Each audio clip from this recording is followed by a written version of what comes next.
Halo, assalamualaikum warahmatullahi wabarakatuh, dan selamat datang di zona horor. Oke, baik. Di video kali ini saya akan menceritakan kisah horor yang berasal dari Ibnu Zaman yang dikutip dari Kumbara.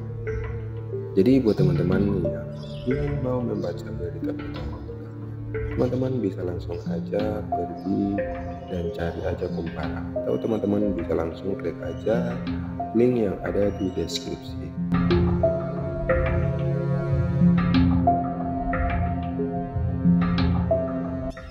Halo, perkenalkan, nama saya Ibnu Zaman. Saya lahir dan besar di salah satu desa di Jawa Tengah. Menurut rumor yang beredar bahwa banyak di desa saya yang melakukan pesugihan. Saat itu saya masih duduk di sekolah bangku menengah pertama atau SMP kelas 3 di ibu kota. Ketika teman sebangku saya menanyakan apakah benar bahwa di desa saya banyak orang yang melakukan pesugihan. Menurut orang yang memiliki mata batin, di desa kamu banyak orang yang melakukan pesugihan. Ketika malam hari dari daerah yang lebih tinggi, desamu tampak gelap gulita. Rumah-rumah gedongan terlihat tidak menyala lampunya, hanya sedikit rumah yang tampak. Menurutmu bagaimana? Ujar temannya. Mendapatkan pertanyaan tersebut, saya hanya diam. Sudah sering saya mendengar hal semacam itu, bahkan rumor yang beredar tersebut sudah ada sejak dulu. Tetapi jika dilihat dari kacamata ekonomi, wajar saja jika banyak orang kaya di desa saya. Sebab di desa saya merupakan salah satu sentra ekonomi. Penjelasan kakek buyut. Kakek buyut saya dikenal memiliki kemampuan sebagai orang tabib. Ia juga sering dimintai tolong untuk memindahkan hantu yang suka mengganggu. Setelah lulus sekolah dasar, ibu saya diminta oleh kakek buyut untuk tinggal bersama dengannya, sekaligus melanjutkan ke SMP. Kakek saya yang saat itu ekonominya sedang sulit pun setuju dengan hal tersebut. Bukan berarti di rumah kakek buyut ibu bisa bersantai ria.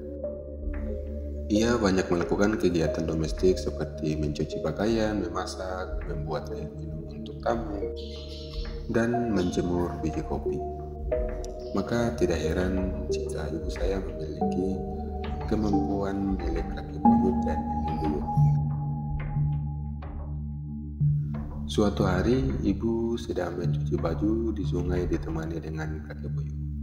Lalu ibu pun bertanya, apakah benar di desa ini banyak orang yang melakukan pesugihan? Kakek pun menjawab iya. Lebih lanjut, kakek buyut menceritakan pemandangan mata yang dilihatnya. Orang yang melakukan pesugihan di mata kakek buyut akan terlihat berbeda.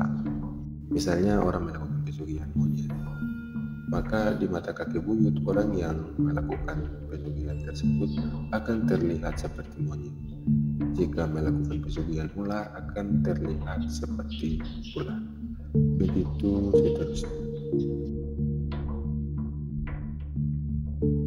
Menurut penuturan ibu, kata kakek buyut juga menceritakan bahwa ada satu weton. Weton tersebut tidak akan bisa melakukan pesugihan dan tidak akan bisa menjadi tumbal, yaitu weton Jumat. Perihal pemandangan mata yang dilihat itu juga menjadi sebab mengapa wafatnya pada tahun 2000, maka ketika melaksanakan ibadah haji, ia tidak akan pernah mau melaksanakan sholat Jumat di masjid di desanya. Katanya ia melihat hal-hal aneh di beberapa bangunan masjid. Bangunan yang di dalamnya terdapat uang hasil pesugihan. Sekalipun uang hasil pesugihan tersebut disumbangkan, pasti akan terlihat berbeda. Kondisi ekonomi keluarga saya saat itu belum stabil seperti sekarang. Baru stabil tak lama saya.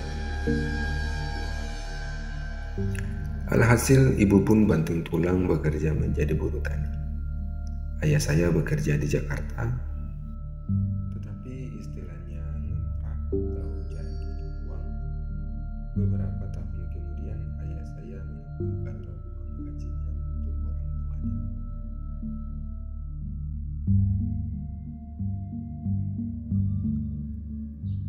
Masa SMP adalah masa terberat saya. Seringkali ibu tidak ada beras di rumahnya, alhasil saya ikut makan bersama dengan adik dari ibu saya dan nenek saya dari pihak ibu. Pernah batuk kering selama seminggu dan boro-boro periksa. Untuk membeli obat pun kami tidak bisa. Boro-boro juga untuk minjam ke keluarga ayah yang ada malah dicaci maki. Meskipun begitu, setiap kali ibu mendapatkan gaji dari hasil bekerja di tanah, ia selalu membeli daging ayam di pasar. Suatu hari ketika ibu sedang mengantri untuk membeli, ibu menemukan uang ratusan ribu di bawah lapak pedagang ayam tersebut. Kondisi uang tersebut masih baru dan wangi.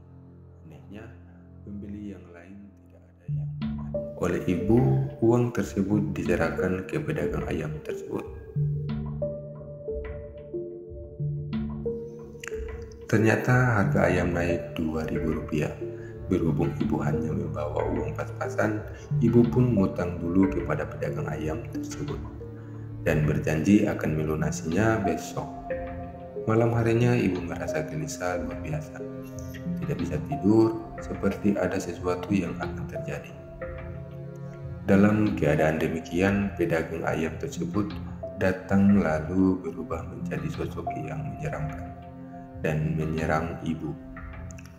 Sosok tersebut tinggi besar, hitam dan penuh bulu. Untungnya ibu bisa selamat. Ia teringat doa yang diberikan oleh kakek buyut saya. Keesokan harinya ibu kembali pergi ke pasar dan melunasi utangnya kemarin. Pedagang ayam tersebut seperti merasa khawatir. Mungkin kekhawatiran kalau rahasianya terbongkar. Sesampainya di rumah, ibu mengatakan kepada saya, punya utang 2.000 aja sampai nyawa taruhannya. Sejak saat itu, ibu tidak pernah lagi membeli ayam di tempat tersebut. Beberapa hari kemudian, kerabat pedagang ayam tersebut ada yang meninggal, dan meninggalnya itu secara tidak wajar. 10 tahun setelah kejadian tersebut, salah satu tukang bangunan yang bekerja pada bangunan tersebut datang menghubungi ibu untuk berobat. Saat itu ibu sudah menjadi seorang tabib. Tukang bangunan tersebut lalu menceritakan apa yang dialami, sama persis apa yang pernah dialami oleh ibu dulu. Waktu itu ibu mendapatkan arisan. Saat itu saya masih duduk di bangku SMP. Karena sudah lama ingin membeli lemari Gisber, karena barang-barang yang ada di rumah sudah mulai berantakan, maka ibu memutuskan untuk membeli lemari Gisber. Sesampainya di toko tersebut, ternyata uang ibu tidak cukup. Awalnya ibu tidak akan menjadi membelinya, tetapi pemilik toko tersebut memaksa, katanya nggak apa-apa, kurangnya bisa diangsur. Ibu berjanji akan melunasinya nanti ketika uang tabungan adiknya yang di sekolah dibuka. Ibu pun sebenarnya khawatir karena mendengar dari pengalaman-pengalaman orang-orang yang pernah diceritakan sama ibunya. Dan ibu pun berkata sama bapaknya, jangan mendatangi ya pak, pasti akan saya bayar jika tabungan di sekolah dibuka. Akan tetapi ketika hari tabungan dibuka, uang tabungan milik adik saya tidak dibagikan. Wali kelas mengatakan bahwa mereka yang nominal tabungannya yang besar akan dibagikan minggu depan. Ibu pun pulang dengan tangan kosong. Lalu ia mampir ke toko yang kemarin sempat membeli lemari dan ibu menceritakan yang sebenarnya. Malam harinya ibu pun gelisah tidak bisa tidur. Saya dan adik saya lalu disuruh tidur satu kamar. Sepanjang malam ibu mengawasi kami. Ibu panik tak kala melihat kami seperti orang yang tercekik. Dalam kepanikan tersebut datanglah pemilik toko yang kemarin, lalu langsung berubah menjadi sosok yang tinggi besar dan penuh bulu. Ibu pun membaca doa, makhluk tersebut pun hilang. Nafas kami pun menjadi normal. Keesokan harinya ibu menceritakan hal tersebut kepada adik nenek. Oleh adik nenek dipinjamkan uang, diminta untuk segera melunasi hutangnya. Ketika melunasi hutang tersebut, pemilik toko yang kemarin menjadi salah tingkah dengan kata lain malu-malu. Apa yang dialami oleh ibu juga menimpa seseorang dari desa sebelah. Sebut saja orang tersebut bernama Siti. Nah, si Siti ini membeli lemari di tempat yang sama dengan ibu saya. Tetapi uangnya kurang dan ia pun berjanji akan melunasinya. Namun hingga jatuh tempo, Siti tidak kunjung juga melunasinya. Bersamaan dengan itu, kakak Siti, sebut saja Suti, baru saja bercerai. Ia bersama anaknya pun tinggal bersama dengan Siti. Sebenarnya Siti ini khawatir, sebab mendapatkan mimpi yang tidak mengenakan. Ia tidak mau untuk menceritakan kepada siapa-siapa. Pada suatu malam, Suti tidur di kamar Siti, sementara Siti tidur di kamar belakang.